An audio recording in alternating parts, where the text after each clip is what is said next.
Ahoy, and welcome back to the Cruise Ship Safety and Security channel.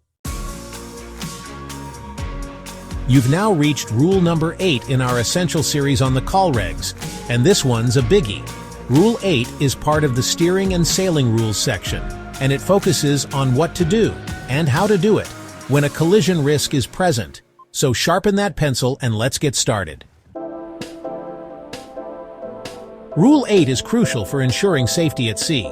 It emphasizes the importance of taking clear, timely actions to avoid collisions. This rule is all about being proactive and responsible while navigating. Any action taken to avoid collision shall be taken in accordance with the rules of this part, and shall, if the circumstances of the case admit, be positive, made in ample time, and with due regard to the observance of good seamanship. Translation: if you're going to act decisively, act early, and act safely. Use reliable, complete information, not poor, scanty data. Guessing or hesitating could lead to a bigger problem.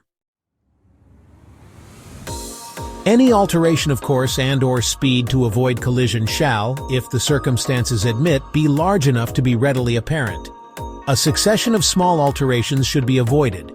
Your action needs to be clearly visible to the other vessel, whether they're watching visually or by radar.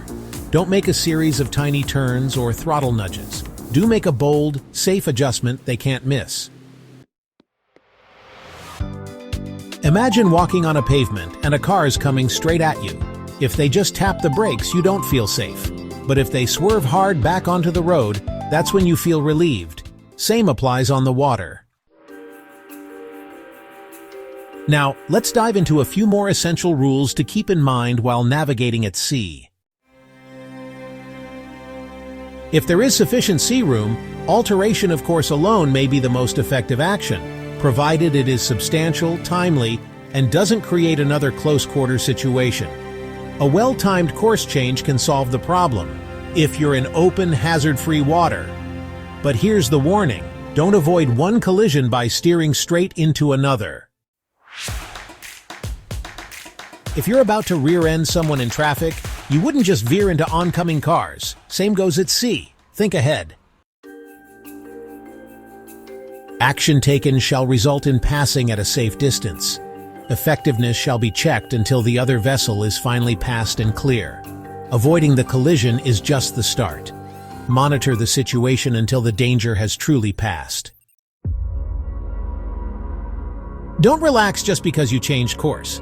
Keep checking bearings, radar, and AIS until all risk is gone. If necessary, a vessel shall slacken her speed or take all way off by stopping or reversing propulsion. This one's simple. If you need to buy time, slow down, stop, or go into reverse. But be aware of what's behind you. In this section, we'll dive into some examples and discuss Rule 8, subsection F. I once watched a captain about to hit the dock. He slammed it into hard reverse. Good save? Nope. He crashed into the dock behind him. 3 parts here. Let's break them down. 8. F. I. A vessel required not to impede shall take early action to allow safe passage. If you're supposed to give way, do it early. Don't wait until it's dramatic. 8F. That obligation still applies even when approaching close and risking collision. Just because you're close now doesn't mean you get a free pass. You still must avoid impeding. 8F, or 3. A stand-on vessel must still comply with these rules and avoid collision if necessary. Even if you're the one with right-of-way, you're not invincible. If the other vessel doesn't act, you must. Let's quickly recap what Rule 8 teaches us. Be clear and bold in your actions. No timid nudges. Never rely on guesswork or bad data. Don't trade one risk for another. Monitor the entire situation until you're fully clear. Slow down or stop when needed. But watch your surroundings. Giving way? Do it early. Stand on.